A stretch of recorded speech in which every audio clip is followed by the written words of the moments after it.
Well, Ripple just announced a huge partnership, and this partnership is actually with a country. In this video, I'm going to tell you about what country they actually partner with, what they're doing, and why this is just the beginning of what Brad Garlinghouse, the CEO of Ripple, says he hopes will actually be the future of the XRPL and possibly its federated sidechains. This is of course big news for Ripple, but that's not new news. It seems like almost every day there's big news for Ripple. Well, except for the fact that they're still in the case with the SEC. Also, if you're an Ethereum holder, you might want to pay attention to this because a JP Morgan cross-asset research analyst went over some of the things with Ethereum and came up with an actual value that he thinks Ethereum is really worth. So I'm going to tell you what he actually said about it and what some of the competitors of Ethereum might have to do with it, because his valuation of Ethereum is far different than what it's actually trading at. Speaking of some of the values of what coins are trading at, it is a green day for most of the crypto sector. There is a lot that are up 10, 15, 20%. I even saw one that was up 26%. So I'm going to be going over some other coins today, what their price points are actually trading at, and what the crypto market is now mirroring that I haven't actually seen too much of since I entered the crypto space. Hey everyone, my name is Randy and welcome back to the Late Night Grind. Right now on this channel, we are of course covering the Ripple versus SEC case, cryptocurrency news, investment markets, personal finance. So if any of those topics interest you, make sure you do two things. Number one, hit the subscribe button. Number two, hit the bell notification icon so that YouTube will send you a notification when I release a new video. And of course, I believe people in the crypto space are some of the most generous people on the planet. So if you would, please do two things. Number one, smash the thumbs up button. And number two, watch this video all the way to the end. Those are the two best things that you can do to support a YouTube channel. So if you do that, I'd greatly appreciate it. All right, guys, let's jump in. So first, I'm going to take a look at some of the crypto market and their price points currently. As I was taking notes to prepare for this video, Bitcoin touched just under 44,000, which is a big climb from where it's been at the last couple of days. It's not the only one. Cardano and Solana are also climbing big. In fact, Solana is up about 20%. XRP is back to $1, or at least very close to it. And I did see one, Atom, A-T-O-M, is actually up 27% today. Might be one to keep an eye on. And as we have a green day today, hence the green dollar sign right now, I saw Bitcoin and really the rest of the crypto market mirroring something that I had never seen before. And that is right now, it's actually mirroring what the Dow Jones Industrial Average and the S&P 500 are doing. There's the United States stock indexes, and for the large part, when you compare markets, some of them have some, if you look on a macro scale, some of them do move in similar patterns, but not really a mirror. Well, the last couple days, it's absolutely been a mirror of each other, which I hadn't really seen in the crypto space. I think that a large part of this had to do with what happened in China with the Evergrande debacle, and that sending shockwaves throughout the rest of the financial world. So in my opinion, it's probably going to happen for the next couple of days. Whatever the stock indexes are doing, you're probably going to see some of the same things in the crypto space. Not all altcoins are going to follow exactly, but it's definitely something that if you look at charts, you might want to keep an eye on. And if you're an Ethereum holder, you may want to pay close attention to this, or you might not, I don't know. So currently Ethereum is just under $3,100 and it's been climbing, pretty much mirroring the rest of the crypto market.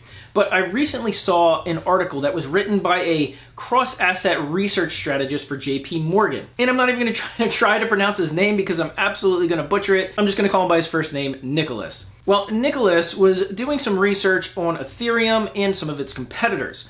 And what he actually came out with was something interesting. In fact, he said that the true value of Ethereum is somewhere near $1,500 per ETH, not over $3,000 like it's currently trading at. Now, here's how he actually came up with that answer. He said they compared a couple of things. Number one, hash rates, and number two, the number of addresses, as well as some of the on-chain data. And he said they were having trouble coming up with a number above $1,500, which basically means is that they think the fair value of an ETH is about $1,500, and that the other $1,500 is essentially the assumption of growth, or the speculative amount that people will think that the actual number will grow into, and that's the current price.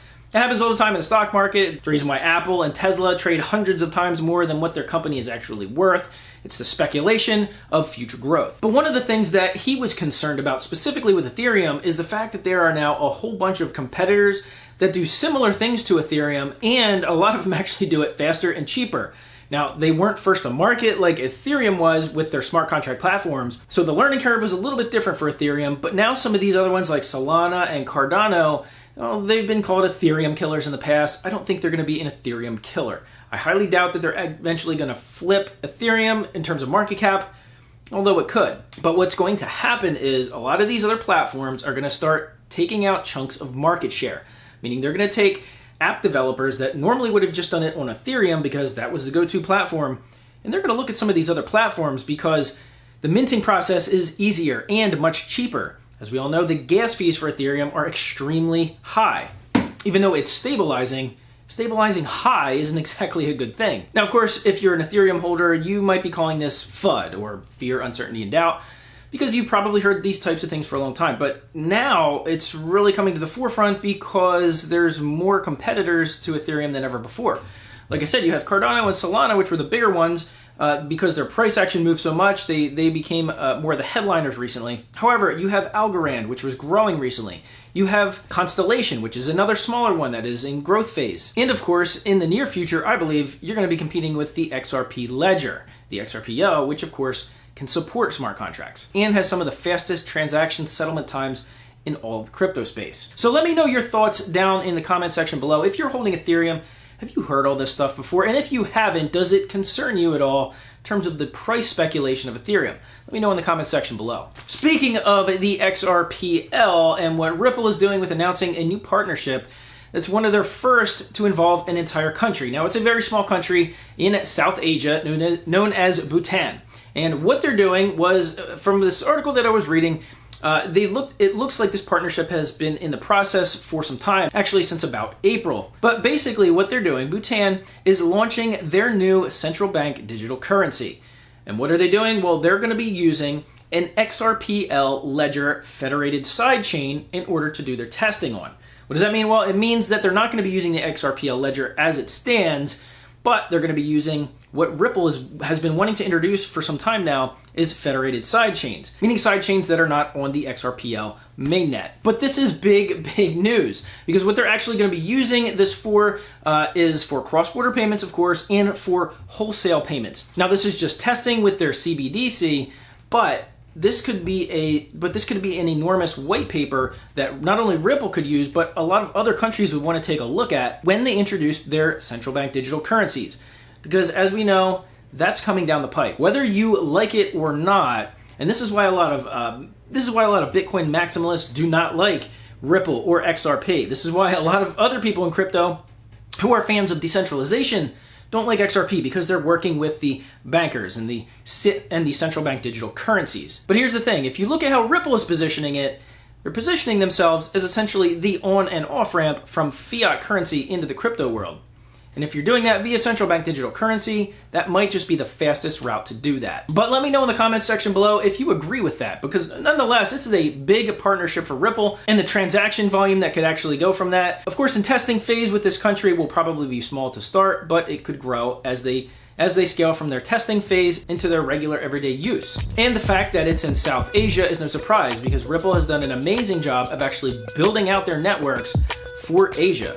They have a number of banks and partners in Asia already using the XRP ledger. Well, once again, thanks for watching all the way to the end of the video. If you would, please give it a big thumbs up. And as always, I'll see you guys on the next video.